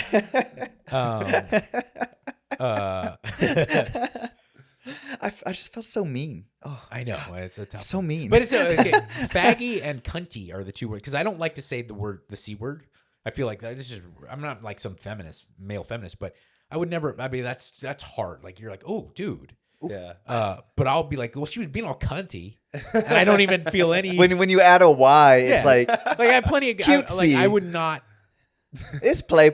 There's a Y. Yeah, I don't know. Come why. on. I mean, I literally, pardon the pun, I don't know why, but it just doesn't seem offensive. Same with like I never genuinely would ever want to intentionally be hurtful to gay people, and for that reason. Personally, even though I don't think it means much, I don't say the F slur, right? But I say faggy all the time, and I don't connect the two. I don't. Anyway, so I worked at a news station, a right wing kind of political news station during the same time I was still working at K-Rock. When I was hosting Loveline at night, and now here's another loophole. Loveline was on 10 p.m. after, so you could say way more shit because it was after 10 p.m. And that's FCC. That's not the local radio. That the FCC says that. What they call safe harbor. But I was working at a AM political conservative talk radio station in the afternoon while I was hosting Loveline. At the political talk radio station, the FCC had all the rules that I could live under, but I would always get dumped where they'd press the dump button on me because I'd say like goddamn or I would say, oh, that dumb bitch over there, and they would edit me. What's that dump button? The dump button, it literally like you'll be listening to the radio because it's live, but you're actually what you guys hear it's like in your delay. Car is like 4 to 8 seconds delay. For the reason that if you have a guest or if you have someone who says some shit that's dangerous, you can hit that and it connects the live. So you actually hear like a block. You hear like nothing. Cool. And I would see there's a light that goes off. The producer would dump me. I'm like, what do you? And he in my ear, he'd be like, you can't say damn. You can't say. Yeah. I mean, what do you mean I can't? He's like, well, no, the boss says you can't say. And I was like, well, you write my checks. That's the rules. But it was that's decided by the company that pays your bills, not by the FCC. The more interesting part and the part where I feel like there is a sense of superiority is even my dumbass, who is, like I said, I like to make fart jokes and be silly and talk about hot chicks. Even my dumbass I'd be on Loveline or I'd be on the daytime show. Someone would get called in, they would call in and they'd be like, yeah, man, I live out in here in Altadena. The cops just came in. They shot my son and he didn't do anything. And I don't know what I think it's because he was black or he was Hispanic. And I go, oh, well, that sounds awful. And if that's true, then I feel for you. And they go like, yeah, you need to get, it was officers. And I go, oh, whoa. No, stop. And then I dump them. I go like, listen, this radio show, these airwaves are not your place to just wildly make claims that I have no way of substantiating. Yeah. And that's me. I'm like, I love to fuck around, and I'm not exactly like this formal journalist, but you learn that like live radio is a real thing, and you have a responsibility. You can't just go off on unsubstantiated claims and stuff. And I think that does it does elevate your ability to do things compared to like, if you're on the internet, I know I do. Do you guys? I feel pretty comfortable saying whatever the fuck I want. Yeah. Who cares? Feel free. Oh, you're going to unfollow me? Okay. What's like the status of radio in 2026? I don't think there's ever been a time in American history where less people listen to the radio. Yeah. So that's about all I expect. know. Yeah. I mean, even for me, I was listening to the radio in my previous car during the pandemic. Yeah. Some of the guys that I grew up on the local rock station, and they moved to the afternoons, they kind of got booted, but it was because no one was commuting, because it was the kind of lockdown pandemic time. So I think they got a few more listeners in the afternoons, and it was like such a great show, because I've been listening to these guys for like 15 years or something like that. But I got a new car. He got me some Bluetooth connection for it. So now I'm on Spotify. I don't ever turn the radio on in my car in pretty much any circumstance anymore. Right. And I think that like the commute is probably a big one. Oh yeah. That's why in television, they say like 9 p.m. That's prime time, right? Primetime TV. That's where you get the big bucks. That's where everyone wants. If you have the good show, you go on at 8. The best sitcoms, the best dramas are on at 8 and 9 p.m. In radio, the big hitters are on at 7 in the morning. 7 to 10. It's a good drive to work. That's always the big. The morning show is the linchpin of a radio station. Well, and I have seen like some people, because I went to college in Houston, and I can't remember the name of the show. What is it, The Breakfast Club or something? But I feel like they've kind of transitioned into more like the podcast type space rather than just being. Like, that's on the radio. People who are successful in radio do that. It's a very good observation. Charlemagne in hip hop and The Breakfast Club. Charlemagne the God, who's very good at his job. And Bobby Bones in country. Yeah, I remember listening to him as a kid. Shapiro, Ben Shapiro in political talk. Stephen A. Smith, and then the other dude, jacked, big former NFL player on ESPN, white guy. God damn it. I don't know. All the football fans know exactly what I'm talking about. But he's the biggest deal on ESPN right now. And it's because he does ESPN radio, but he also does his YouTube channel /podcast, and they kind of collaborate. That's the way you game the system right now and make it. And I just had a meeting back in LA because I said, well, you got Charlemagne, you got, Ben Shapiro and these guys at ESPN, what you're seeing with Shannon Sharp and with his podcast, and Bobby Bones is huge in radio, and because he transitions into kind of like more untraditional media, he's in the country world. I was like, you don't have any rock dudes. I'll do that. You should have me do that. And they're like, oh, it's very interesting. And I had this meeting with like iHeart and everything. That's kind of a non sequitur because it didn't go anywhere. It's like, but I was out there doing a different show, a podcast video kind of thing. I was out there filming and producing that, and then I was like, kind of calling in favors with radio people. I was like, that's how you make money now. Why don't we explore that? They're like, oh, it's interesting and stuff. But so that's where radio's at, is you kind of have the ability to play in both fields. Really, if you want to, you really still want to make big bucks, because you see it with Stern. Like Howard Stern's Howard Stern. Whether you like his political takes or what he's become later in life, he's the GOAT. Yeah. Without no debate. And there's other guys that are amazing that I look up to, that I like look at, or they're on my personal Mount Rushmore. But Stern's the GOAT. And because he doubled down on Sirius, he doesn't have any kind of digital attachment. And like no one listens to Stern anymore. Like no one. Yeah.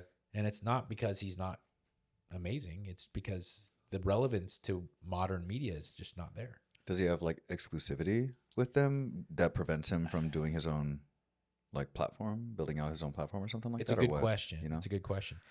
I just think Sirius, even more so than regular terrestrial radio, is so fucked. Like they're failing so miserably that I don't even think they have the infrastructure to create more for him. And they pay him so much. Like they don't even have the ability to pay other people to do it, so I just don't even think like there's enough juice left in that fruit to even make. Plus, I think Howard was so revolutionary and so fucking unbelievably successful in radio. I don't even know if at this point when all the writers, I don't even know if he looks at it as something he wants to do. Yeah. Like, why would he want to broaden his horizons? He's fucking Howard Stern, you know? Yeah, and he's been paid well for a very long time doing that. Imagine if, like, next year they were like, you know, if you really, the big way to make money in the NBA is if you also do the 3-on-3, that like 3-on-3 Yeah. in the offseason, you play in that thing. Like, Steph Curry's not going to be like, okay, I'm going to do that so I can make more money. And he'd be like, I'm already, Yeah. Yeah. you know, I'm or good. like LeBron and Steph are going to be like, okay, you guys have fun. Like, Yeah. that's what you guys are, you know? That's probably, I guarantee that's a lot. Because he has his Hamptons house and he has his place in Florida. And he's still, if any A-list star, even though there's way less people listening to his show than any other podcast, like big podcast, any A-list star will immediately hop on a plane and fly to be on Howard Stern show if he asks him to.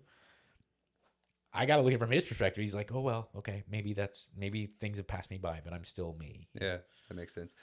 Same kind of going to the next medium. When did you start writing, and how many books have you published at this point? Just I started in like 2006, 7, and I was writing more like autobiographical stuff, and I had editors and stuff, and it got people helping me, and then I gave up on it because I got weirded out by it because people would listen to me say shit like I've been saying to you two for the last 40 minutes, you know, just talk about life experiences and weird stuff and sobriety and recovery and strange and scary experiences or kind of eye-catching experiences. And then they would be like, okay, but this is how we would make it marketable. Is there any way we could change this person's name or this person's relationship to you? And I was like, I got really weirded out by it, you know, not to sound too precious about it, but I realized like, oh, well, if this is a commodity, why don't I just make shit up? Why don't I make a fictional book? I'd rather just Yeah. It's like, write, where do you I'd rather draw write the fiction, line? Yeah. Kind of. you know? And like Louis C.K. did with Louis, that's when I opened my eyes. Like, well, then fine, let's do something that's based around my autobiography or around my real life, but let's make it fictional, like, and just kind of have tenets and these tentacles of weird stories of creativity can come out from it. And then I got really busy doing other stuff, and I just stopped doing it. Then recently, I got bored because I'd get bored that, you know, I used to have like 11 jobs in radio and TV, and now I have just whatever I want to do, and it's far less lucrative, but it's also far more boring. And when I'm done with my farm work, a lot of times I'm just like doing nothing, you know? It's so funny that you're a farmer. I know. And so I wrote a couple ebooks because I get really mad at like health and fitness information. There's really successful and marketable stuff, and it's really extreme. And then there's really meaningful information, and it doesn't seem to be getting to people. So I get really mad because I get really mad when I see people, because I don't want to say the internet, but social media in particular, like just like some marginally attractive soccer mom is telling you how like the best diet to use. And I'm like, what the fuck? Everything you just said is wrong. I get every day I'd see some dumb cunt in I just said it.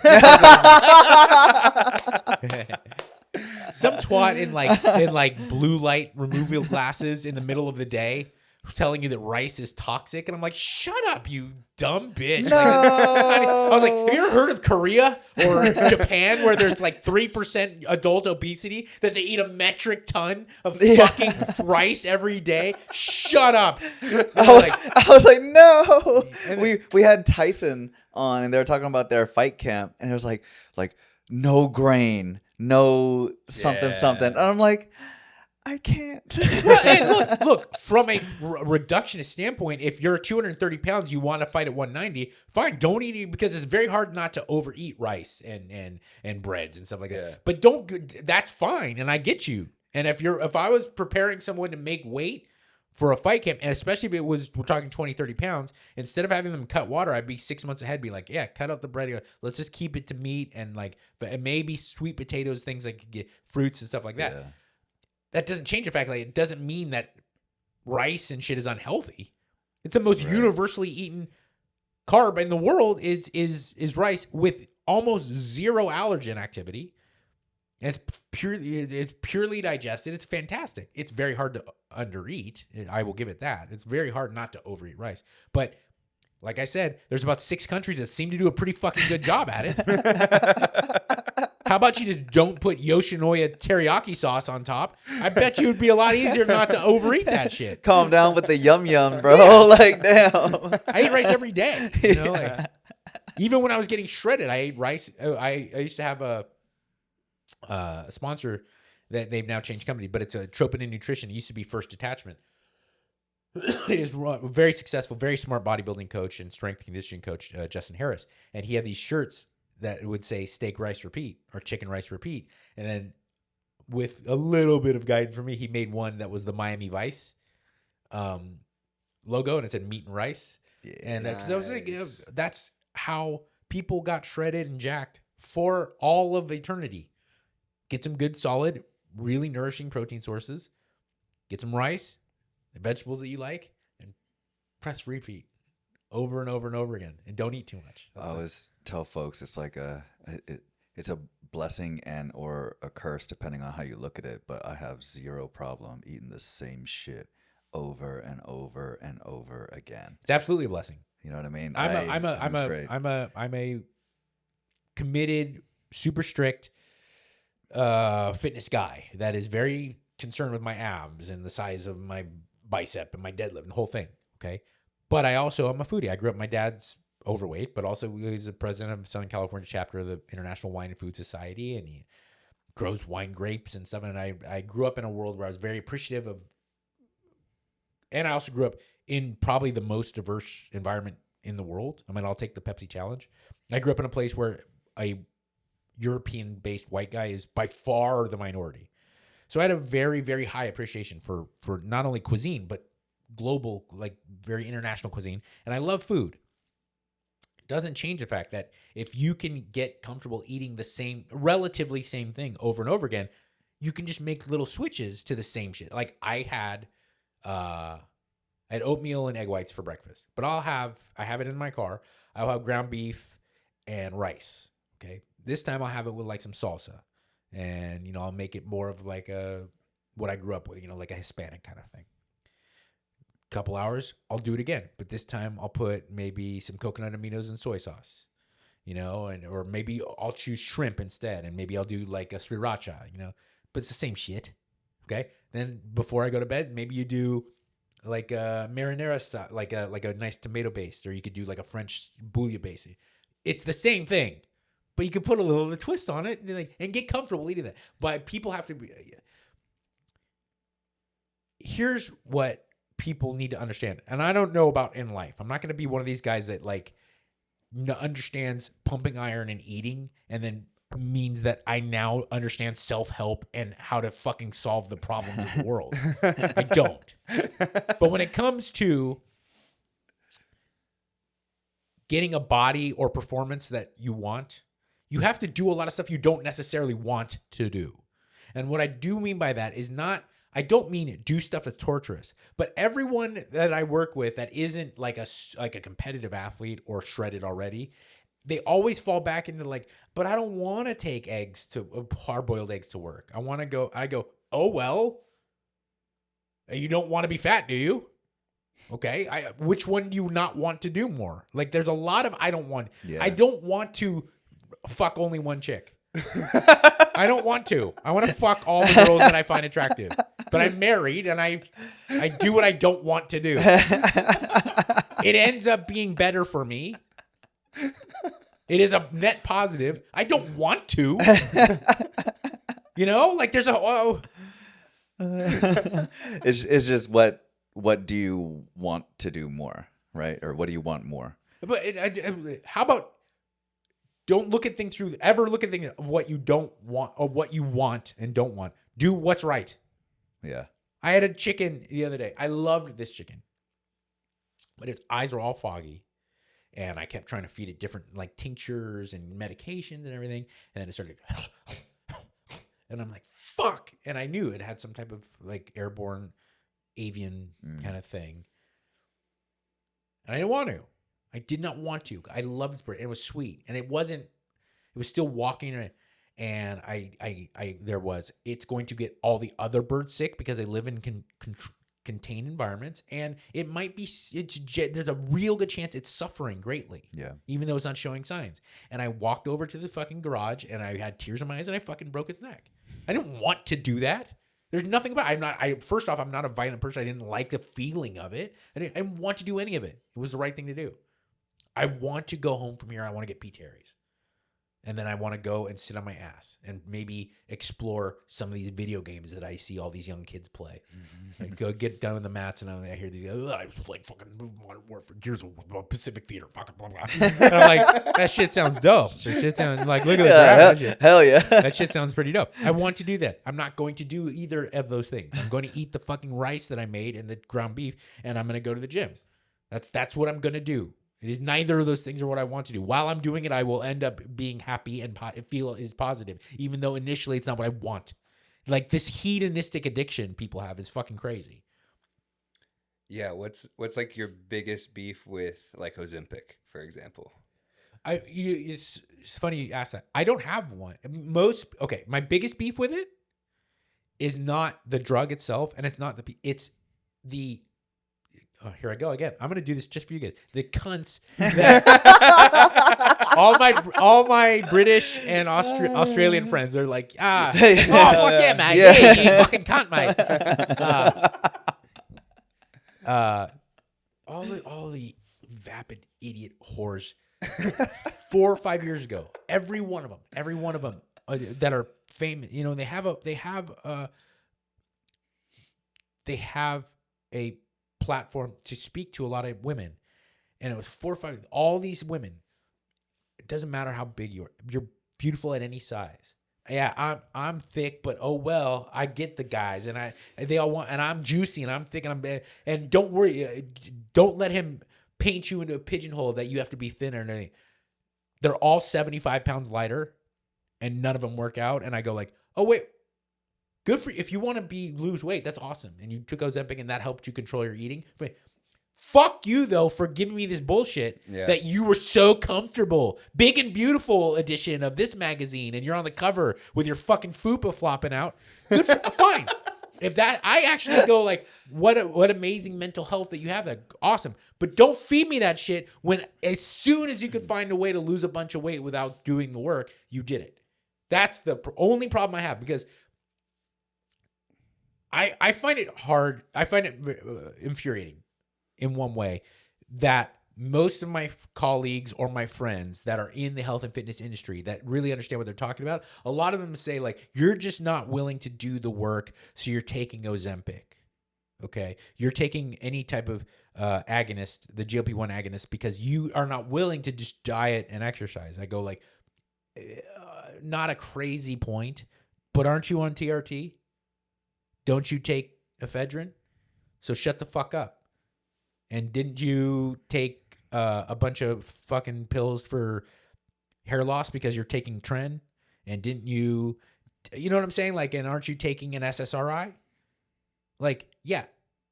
Am I going to come at you and be like, you're not willing to just dig down and be, no, you're 50 and you do work hard and you do have, but you also have a life, and it's not the ability to live like a natural bodybuilder and weigh all your food and everything. It's probably getting it. So what do? You get 100 milligrams a week of testosterone. Okay. Maybe an anabolic here and there, some peptides. Fine. Okay. But shut your fucking mouth with the other person. It's like they're trying to keep their life going together. The world is an incredibly demanding place. Society is not exactly forgiving right now. And they're 65 pounds overweight. And they finally found something that can kind of quiet the hunger noise. Now, understand that when you get off of those drugs, you're going to have to dig real deep and get in touch with why you were so disproportionately hungry. I think that's a perfectly reasonable conversation to have. But if there's something that can lead people who have tried everything here's the way I look at it. It's like drugs and alcohol.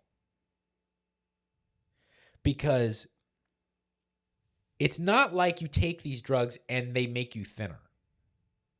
You take these drugs and they make you obsess less about eating. And unlike, I didn't take a drug that made me obsess less about drugs and alcohol. You know why? Because I live in a world where everyone knows that that's negative and taboo. And no one, under any circumstances, including narcotic, well, there is no narcotic, including alcohol companies, is going to create this idea that I should or am better off if I have this product. Sure, Corona will be like, look at the hot chicks in them, and they're like, this is good beer. But no one's saying you need to take this. This beer is better than no beer at all. That everyone to a T will agree that if you have a problem with drugs, if you have a problem with alcohol, the best thing you can do is fill your life with other things and not do that. That is not the case with food. Yeah. So if there is now a drug that can help people make sense from an emotional standpoint with the insane disproportionate need people have for overeating and convenience, that is something that I support. Yeah. Now, that being said, just understand while you're taking it that this drug is making you obsess less about food. And at some point, you're going to have to get to deal with that on the back end. That's all. But the only negative I have with the GLP-1 agonist is, like I said, the people who 5-6, and mostly female, who are 5-6 years ago, like, you don't need to be obsessed with your weight. You're beautiful at any size. It was like, all of you are 70 pounds thinner? Like, all of you? Everyone, like, Lizzo's, like, Liz now. She's not even a full Liz. She's like a Lizzo's leg. Amy Schumer looks like an Auschwitz survivor. Fucking, what's the really shitty one? What's the Indian broad? The really shitty one. God damn it! I don't. She used to be on The Office. Oh, I know. Okay, the Office chick, but I can't remember her name right now. She was king of, like, women, like, traditional beauty standards, and now she's I saw her getting. I was like, oh really? Like, yeah. Oh really? Yeah, traditional beauty standards. Suck my dick. Like, I don't know. It's just all of them have taken like Ozempic or one of these.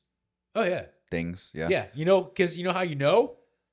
Because I haven't seen one goddamn. All of them are addicted to social media, and I haven't seen one post of them fucking grinding with kettlebell swings and eating their fucking chicken breast and brown rice. I've seen zero of that. Yeah. You just show up one day and Amy Schumer's like, "Hey, sexy, like 29-inch waist." You're like, "What the fuck happened to you, what Miss Big and Beautiful?" Well, and even like the marketing strategies have changed considerably. I think there's still going to have to be like a lot of companies making stuff for like plus sizes and that kind of thing. But the Big is Beautiful movement seems to have completely died out from my side of. Here's another thing, though.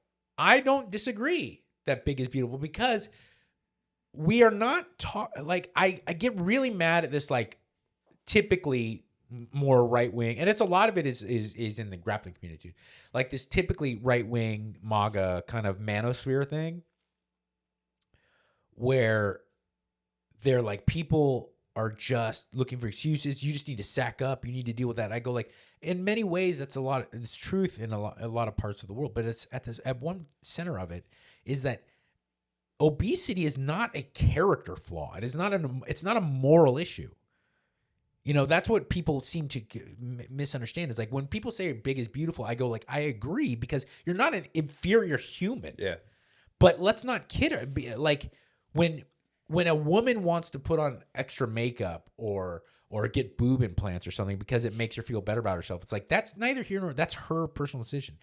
Obesity comes with it serious health issues. Okay, that was my biggest. That is not a moral thing. I'm not saying I am better than anyone who is overweight because I work out a lot and I watch what I eat and I'm not overweight.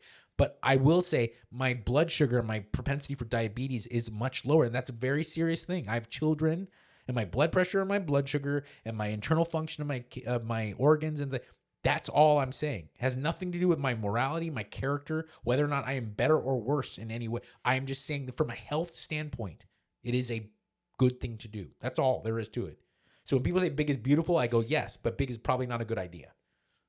That was my problem with it, was that like there was so much push that it's not unhealthy. And it's like, look, I don't care about the look part. I'm just saying that it is unhealthy. There's health problems that are going to come with any increase in, body fat after a certain percentage, There was a fan, and I'm not going to clown her. That's why I'm going to use her I believe her name is Tess something. She was a plus size model. She was kind of famous like a decade ago. She has tattoos. She's really pretty, but she's plus size. I mean, she's a big girl, right?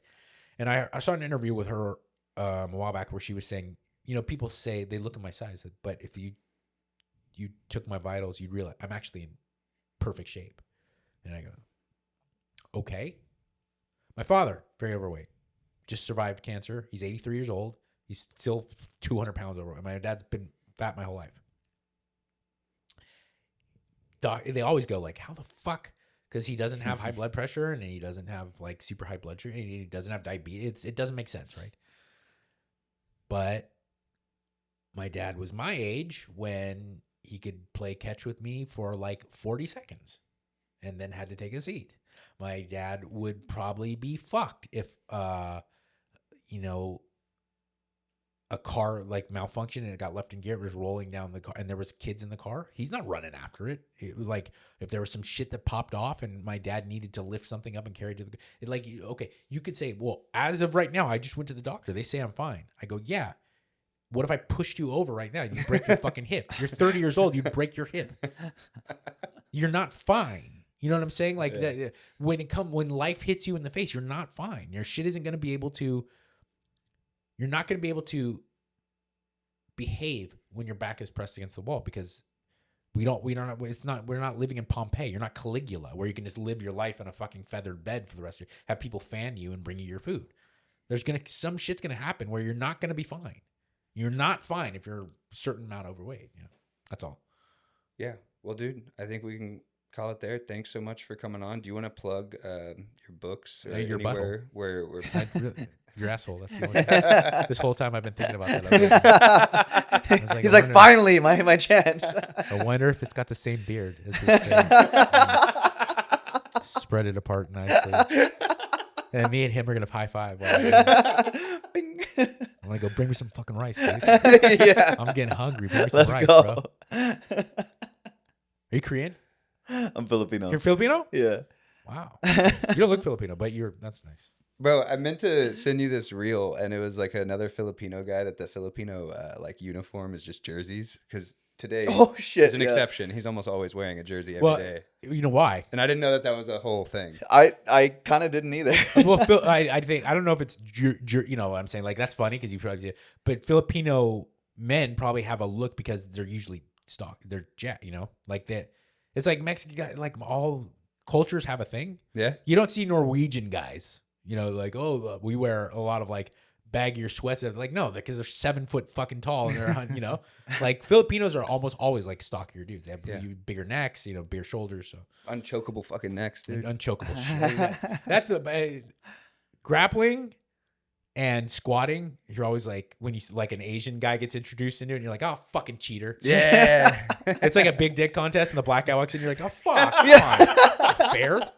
My friends they could come be squatting when I was in powerlifting, and you see that like especially like Filipinos, like that whole like the Mekong area. They walk in, you're like, oh fuck, what are we doing here? Calves like Blanca, and you're like, you don't even train your calves. How are your fucking calves like that, dude? Fucking Blanca. And then there's always like you hear like you're if you have a girl you're in love with, and you're like, oh yeah, my ex-boyfriend's a black guy. You're like, oh. It's not even like I know what there's certain groups that are like, oh yeah, racist, right? No, I'm like, no, it's just like you're oh no. Yeah, Asians are cheaters at squatting and choking, and black guys are cheaters at dicks. That's all. Hell yeah. Go to my Shopify. Everything. A Meathead's Guide to Salvation is the best diet book there is. It's the most useful diet book you guys can buy. So go look at it. Flex in the City is the best female-specific training program there is. I'm telling you. And I will go. I'll take that Pepsi challenge with all the exercise physiologists out there. All of that is available. Follow me at Mike Catherwood on Instagram, and everything's there. I have my Shopify store. There's my Patreon. There's my podcast. All that stuff. So that's all I want to say. I don't want to take up too much of your time being shameless promoter, but that's the truth. Bro, thanks so much for coming on. All right, really dude. appreciate Thank you guys for having me. Yeah. Thanks so much for watching another episode of Game Plan the Podcast. Juice, I don't got anything else. I ain't got nothing. We're good, man. Drop a cunt comment if you can. Yeah, exactly. We'll be back with another episode soon. It's a contagion. Once it takes over, it's a contagion. God.